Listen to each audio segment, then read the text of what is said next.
So today is our celebration of water. I bet you couldn't have guessed that.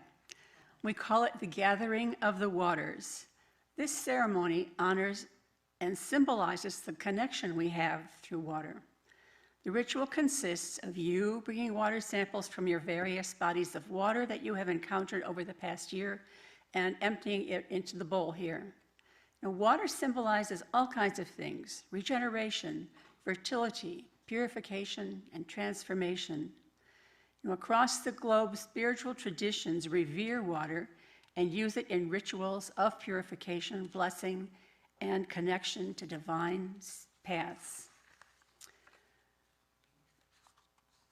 These symbols may call to mind light summer showers, thunderstorms, dewy mornings, or misty evenings, or moments at ocean sides, poolsides, riversides, lakesides, swimming, fishing, hiking, strolling, and who we were while we were there, even if we were alone.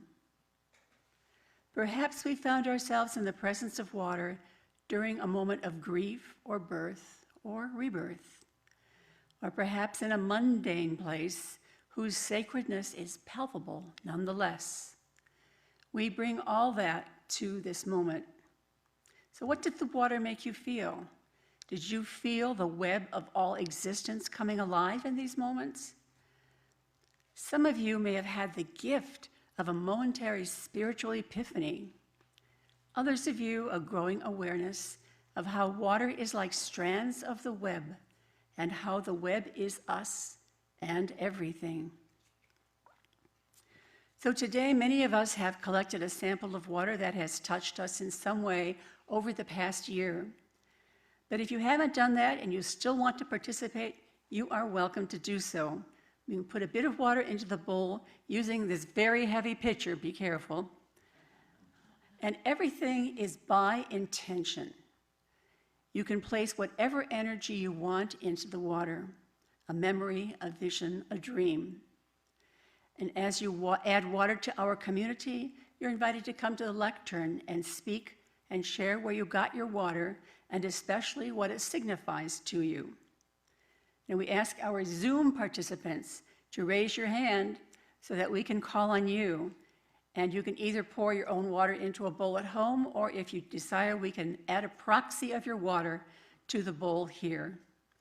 And we've got a great deal of time to do this, so there's no need to rush through this portion. Take some time in meditation to reflect on what the water brings to you, and then come to the bowl as Spirit moves you. And if you're not moved to share any water, that's fine too. So I now invite you to mix your waters in this bowl to celebrate our connectedness through water. Okay.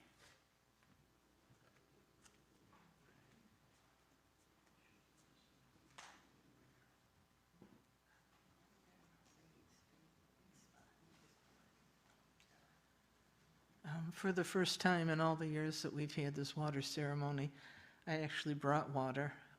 This will be water from Point Pelee, where my family and I are going to go spread my mom's ashes.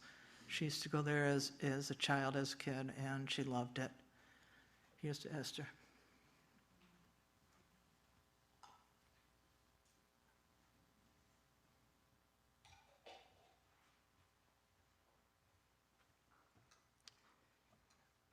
This symbolizes, I had monitoring wells on a site that I was overseeing the cleanup of in Livonia, and the citizens were turning out because it was an old City of Detroit landfill and they couldn't believe it was clean. And so I had meetings with them and they invited Greenpeace, and being an environmentalist my whole life, I was so frustrated that the facts didn't matter. But after a really raucous meeting, I was with the district people, and our district supervisor hadn't shown up, so I mentioned my site did have dihydrogen monoxide in every single monitoring well, and somebody said, "Is that dangerous?" And I said, "Well, if you're immersed in it for 10 minutes, it'll kill you." And so the district supervisor showed up and we discussed this for 20 minutes until finally the chemist said, "Isn't that H2O?" And I said, yeah, my respect for all of you has gone out the window. You are something else. So this is ordinary water, but we need it, so. Good job.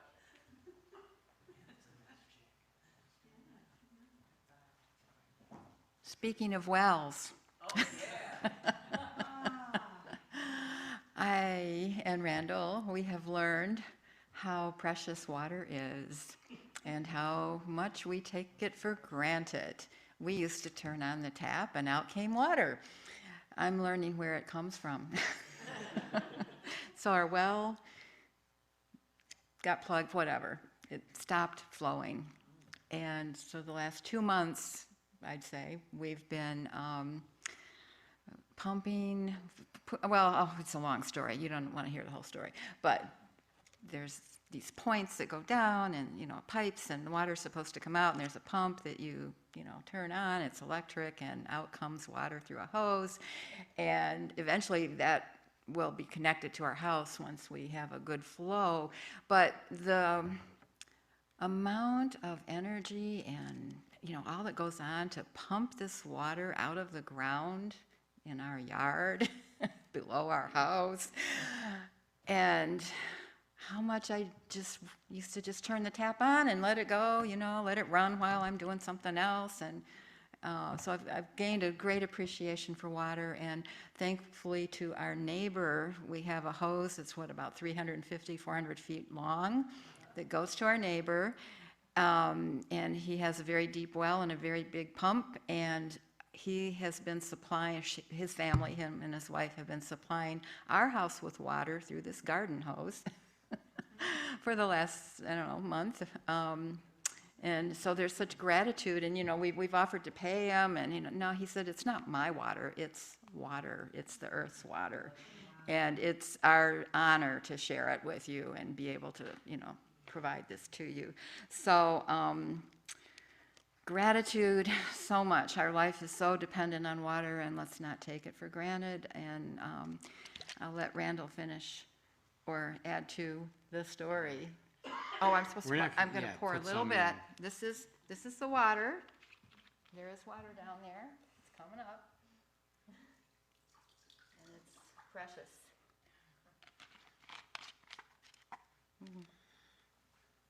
So I'll start out this T-shirt. Come to the mic, though, honey.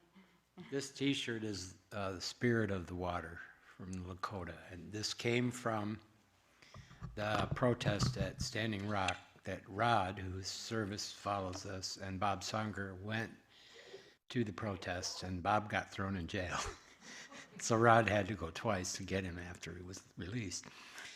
And the people were protesting the oil pipeline that's going through their land that tends to be untended and then leak into the groundwater.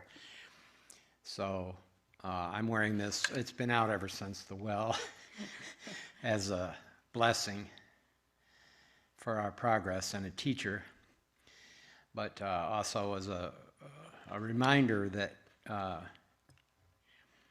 the water is precious.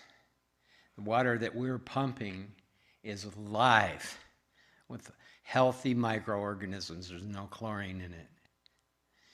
And it nourishes your entire digestive system.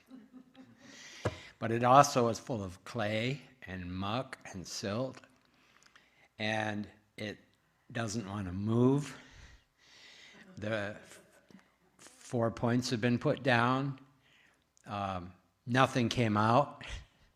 I put the picture, the last time I put a well in, we drove the point, put a pitcher pump on, and she was pumping. I could not pump any water. Could not pump any water. It was, last week was the first time I could pump water with a pitcher pump. So this is pretty clear, but usually it looks like muck soup. So I've learned about the water, the aquifer, the layers of the soil, the flow of the silt. Last year we had a major flood, the lake that we were a quarter mile from there was a drain that was plugged, so the water level went up about 1.5 feet. It came through the aquifer.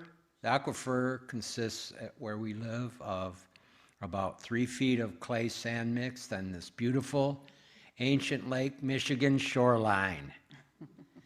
We live on a we live on a hill, a glacial moraine. It is the watershed between the Huron River watershed and the Grand River watershed. And there's all kinds of ancient stuff. We pulled up a cyanide fossil, pumped it up, but the sand is ancient sand, but nice and clear, but the high water level scrubbed clay from the upper layer. And that clay settled down, and it settled down, and settled down, and it plugged up our old well. Didn't know any of this till got into it, of course. So the water has become my teacher. And the greatest teaching is your darkness and your light emerge under stress. You think you're in the light, but you don't know until you find your darkness. So I am so grateful for that teaching. So thank you.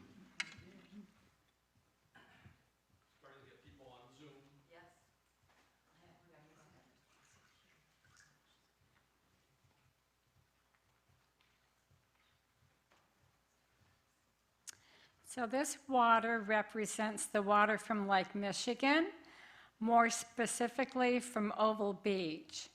So this summer, in August, Don and I met up with our friends Tom and Patricia. We were really good friends when we lived in California and still are. And Patricia grew up in the Grand Rapids area, so we met up with them and went to Oval Beach for the day. And I had seen Lake Michigan before, but this was the first time that I actually got to walk in the waters of Lake Michigan. And my goal next summer is to swim in Lake Michigan.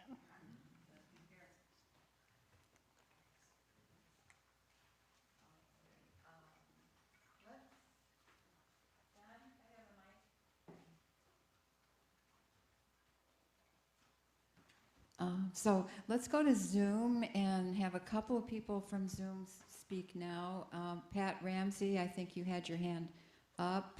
Why don't you go first, and then Lisa Catledge go second, and then we'll come back to the room and have a few, and then we'll hear from Den and Marilyn. All right, so Patricia Ramsey. Yes. My water comes from the meditation this morning and is in that water bottle that was filled at the bottom of the waterfall in the pool. And may the water be blessed. May we protect it, and may we conserve it so that it is there for generations to come. Namaste. Thank you, Pat. And I'll get it back to gallery. I've already forgotten what I said. Lisa, what did I say? Lisa. Yeah, it's me. Right. Hi, everyone. My water is tap water. It symbolizes an inward journey. It's from the tap in my kitchen sink in my new home. In my last home, I feel my spirit was blocked and the water was stagnant. In my new home, the water is flowing again as I connect with the energy of this healthy house. Thank you, Lisa.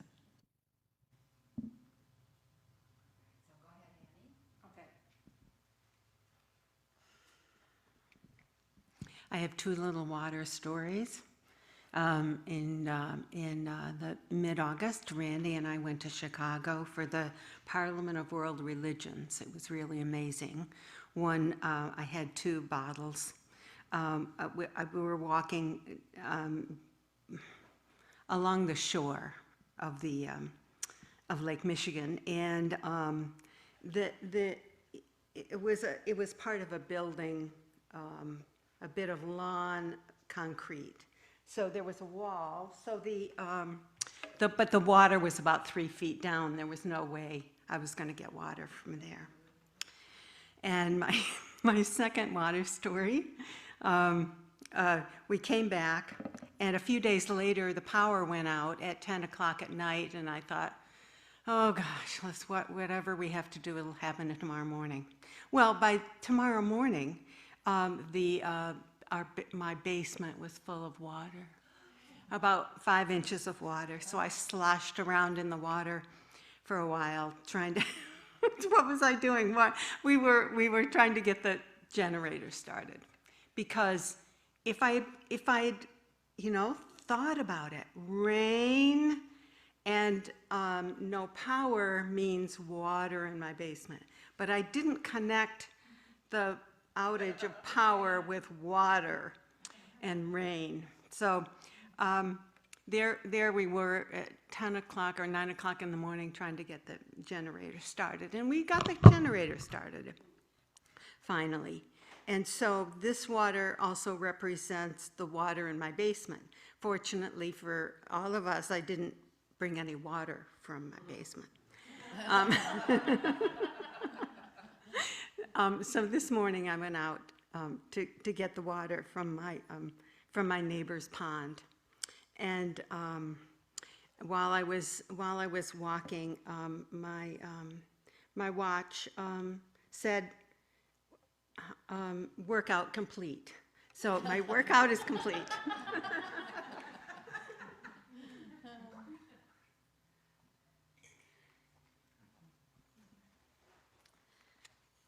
Well, my water comes from the parking lot, from roadsides, from the dumpster, and eventually it ends up in the landfill.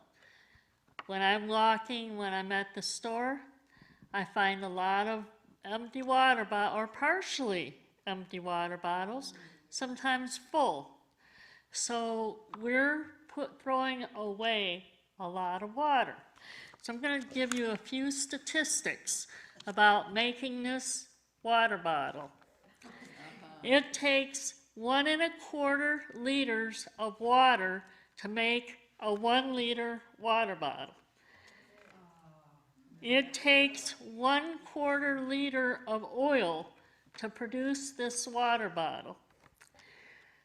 We throw away, throughout the world, 60 million water bottles a day. Americans throw away 38 billion water bottles per year. Now, one of the problems with an oil-based container is that when the water sits in there, it leaches. So what I'm proposing is that at least if you come across a water bottle, dump out the water, and maybe come up with a different way to hold your water. If you need filtered water, buy a water filter. Yeah, and if you need to buy a container, go to the thrift stores. They are drowning in containers, believe me. I worked at Goodwill for a while. So I am starting to realize I do not want water sitting in plastic. I'm going to really work on taking it from the tap because I want living water, not stagnant water. And I did live in Utah for a while, and one of my favorite places to go was the wild rivers. I love sleeping next to wild rivers. I sleep the best. So I just want to share a small haiku that I wrote. It says, in river rhythms, there's a dynamic in waves, in motion, stillness. So what I'm going to do is I'm going to put this water back into the flow.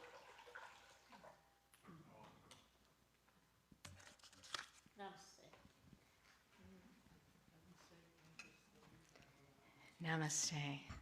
Well, I've brought some water today that symbolizes something sacred for Steve and I. We got married a year ago, and each had a home of our own when we got married, and our goal was to make a home together, one home. Well, during this last few months, actually about 4 months ago, we found a home that we resonated with, and it just immediately touched us. It was like, this is it, this is the place.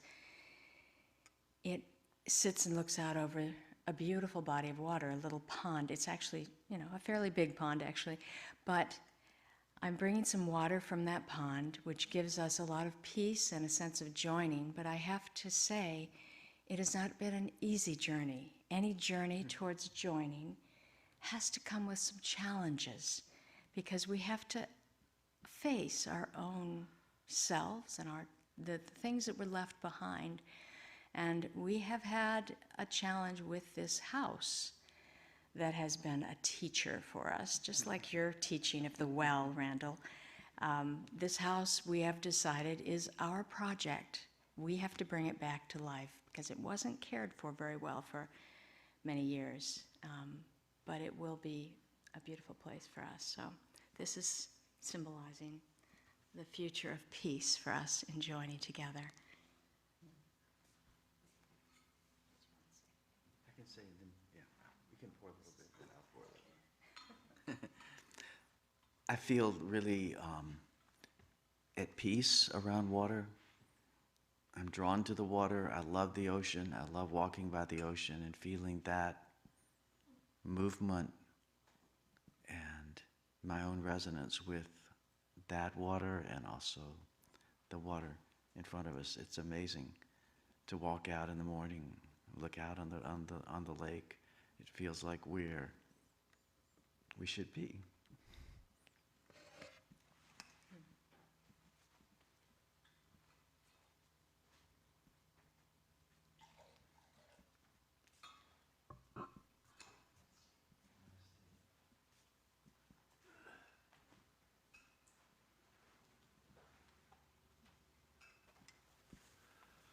Well, my water is pure tap water, actually. Got it a few days ago, but I keep it in this little container, and the bottom of the container has a bubble on it, like, so this wobbles back and forth.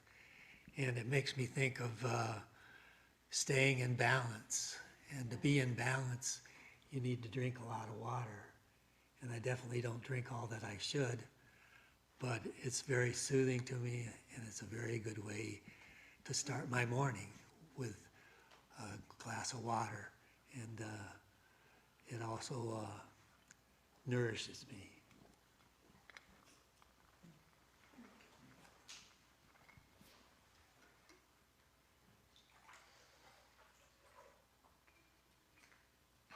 Marilyn? This water has traveled a long way. It's from the River Thames in London.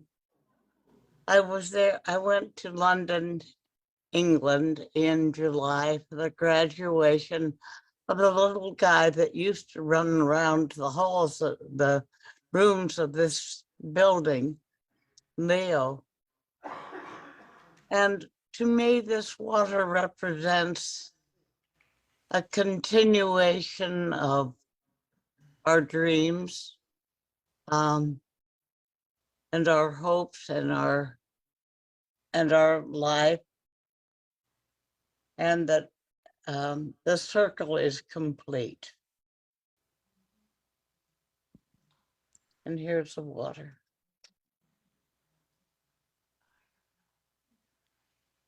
Thank you, Marilyn. Oh,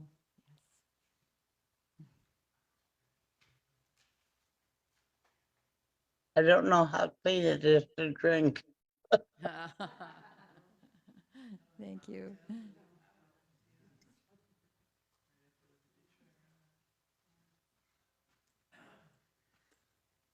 This bottle was given to every congregant who came to the first water ceremony, which I think was in 2013. and I've preserved it over the years. What's interesting to me is when we first did this, it felt like this was like, what did you do with your summer vacation that kids do when they come back to school? And I think that element is still part of what I intended to say, but what's interesting is how, like water flows, this has changed over time. This has become a much more sort of spiritual reflection on what water is in our lives. So this water came from, I guess this is a summer report. I've been dancing again, in love most of the summer. Tons of bands, 10 cities, of which 3 have ready reservoirs of water. So I got this one from a fountain in Plymouth, Michigan. There were 3 of the towns I danced in that had water sources, but this one is the one I finally remembered. Get some water, it's coming up. So I got this last Friday when I was in Plymouth. But I also think that I become known as I've danced carrying this picture of, well, actually a thermos of water, big thermos of water, because I've known how valuable hydrating is when I dance. And when I think about the source of life that's behind water, it really is kind of remarkable. And I guess just reflecting on how nice this service, this tradition has evolved to be an affirmation of life, not just what did I do with my summer report like I thought it was at first.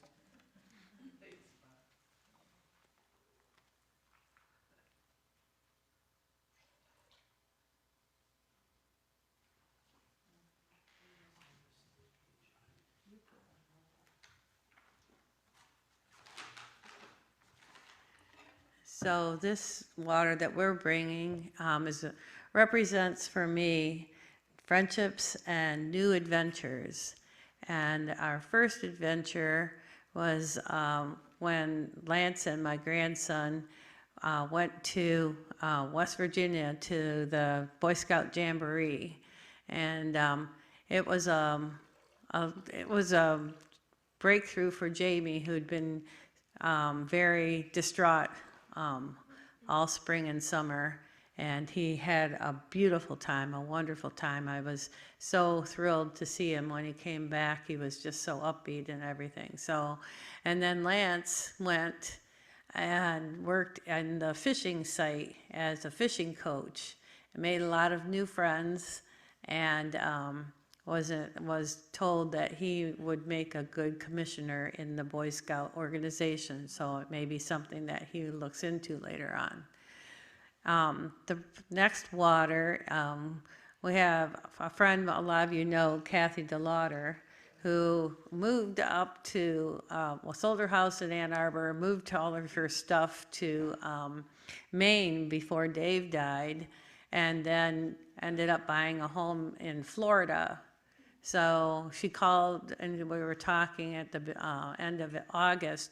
She was rather distraught because she knew she had to move her stuff down to Florida, but she didn't know how to do that, how she could go about doing all that. And finally, I can't stand it when people get stressed, I just said, look, we have a pickup truck, and why don't we just do an adventure? And Lance and I will come to Maine, pack up your stuff, and we'll take you down to Florida. So basically that's what we did. We would travel through to Ontario, stopped in Brockville, and picked up some water from the St. Lawrence Seaway, which I had never seen or been to before, so this was very cool. And then we went to her place in Maine, which is actually her son's place, but it's really close to Bangor. So we ended up driving through Bangor, but we went to this bog, and we went on a bog walk. I saw pitcher plants out in the wild, which I'd never seen pitcher plants before in the wild. And then we went to Bar Harbor, and we ended up getting, this water is from Lake Jordan when we went on a boardwalk down next to Lake Jordan. And then we took 3 days to go down to Florida, to Clearwater. And while we were there, we spent a day at Honeymoon Island. So this water is from the Gulf of Mexico. So my blessing to you, my blessing to you is that you may have joy in all your new adventures and love in all your friendships. Namaste.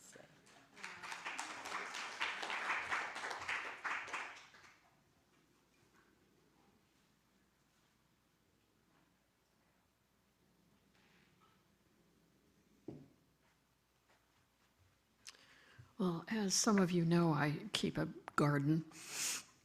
And although it's been a little bit of a challenge this year with the droughts and then the high heats and then the winds and fires and all sorts of stuff, it's been my mainstay. And this water represents that, which for me also represents rebirth this year. Coming out of COVID, meeting Paul, or being with Paul, and also just renewing friendships and connections. This also represents Cayuga Lake, which is on, I'm sure it'd say, Seneca Falls is on Cayuga Lake and the Finger Lakes. And I had a college reunion there. I met up with friends in Ithaca. And I make a usual trip to Muskegon to visit friends and just hang out on Lake Michigan. And to me, it's about connection, and it's about love, and it's about rebirth. So.